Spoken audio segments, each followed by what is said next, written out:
Could you lose all your crypto on Gemini just because of one weak link in your personal security?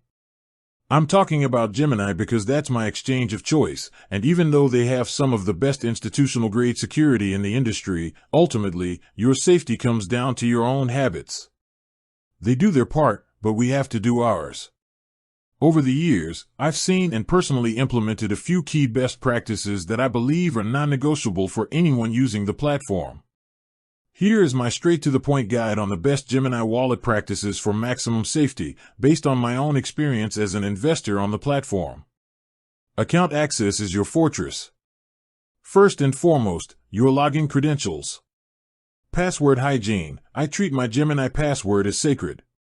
It's unique, long, at least 20 characters, and uses a mix of everything, upper and lower case letters, numbers, and symbols. More importantly, it is stored in a reputable, encrypted password manager, so I never have to type it out or worry about writing it down. Two-factor authentication, 2FA, is mandatory. Gemini requires 2FA, but I go a step further than SMS texts, which are vulnerable to SIM swapping. I highly recommend using an authenticator app like Authy or Google Authenticator. For the absolute highest level of security, I use a hardware security key, like a YubiKey, as my 2FA method. This physical key makes unauthorized sign-in nearly impossible without me physically possessing it. Biometrics. If you use the mobile app, enable biometric authentication, Face ID or Touch ID, for an immediate, local layer of protection before the application even loads. Protecting your funds, not just your login. A strong password and 2FA protect your entry, but you need to secure your exits too. Withdrawal address whitelisting. This is a fantastic, necessary feature that I turned on the minute I started using Gemini. It means I can only send crypto out to wallet addresses that I have specifically approved and whitelist. If a hacker somehow got into my account, they still couldn't send my funds to their own address because it wouldn't be on my approved list. I keep this list short and review it periodically. Email scrutiny. I am extremely vigilant about phishing. I know Gemini will never ask for my password, PIN, or 2FA codes via email or phone. I check the sender's domain on every email, ensuring it ends in .gemini.com.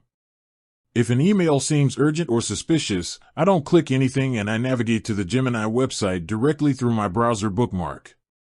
General operational security. Finally, a few habits that keep my entire digital environment secure. Dedicated email. I use an email address that is only for my crypto accounts.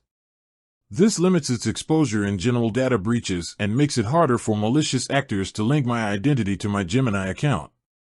Transaction monitoring. I regularly check my transaction history, not just when I'm making a trade, but just to make sure nothing looks out of place.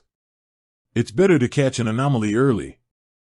Software updates. I ensure my phone and computer operating systems, my browser, and my Gemini app are all up to date. These updates often include critical security patches. These practices might seem like a lot of work initially, but setting them up once gives you peace of mind that your assets are protected by multiple layers of security, mitigating the risk of human error or a targeted attack. With that said, thanks for watching and until next time.